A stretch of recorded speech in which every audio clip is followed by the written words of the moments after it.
आज मी गच्चीवर जे ड्रेन सेल्स मागवले होते ॲमेझॉनवरून त्याचं अनबॉक्सिंग केलं।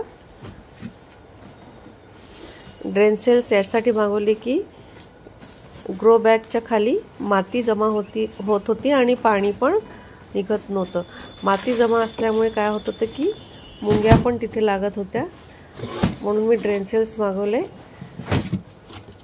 आता हे मी ग्रो बॅगच्या खाली आणि ज्या प्लास्टिकच्या ज्या कुंड्या आहेत त्याच्या खाली मी ठेवणार, त्यामुळे गच्चीवर जे पाणी जमा होत होतं ग्रो बॅगच्या खाली ते जमा होणार नाही।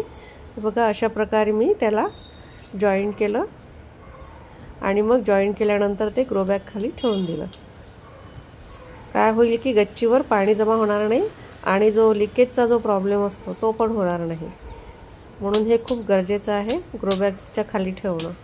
म्हणून मी आज हे काम केलं गच्चीवर। हे बघा अशा प्रकारे मी ड्रेन सेल्सचं जे ट्रे होते ते ठेवले आणि त्यावर मग मी ग्रो बॅग सरकवून दिली। ही 24 बाय 24ची ग्रो बॅग आहे, ज्यामध्ये मी तुरीच्या शेंगाचं झाड लावलेलं आहे ते मी सरकवलं आणि अशा प्रकारे मी सरकवून घेतलं, त्यामुळे काय होईल की पाणी जमा होणार नाही आणि हे खूप गरजेचं आहे। आणि मग एक अजून जॉईन केली ड्रेन सेल आणि त्यावर मग मी पालकची जी ट्रे होती ती पण सरकवून दिली, ती पण ठेवली। हे बघा अशा प्रकारे मी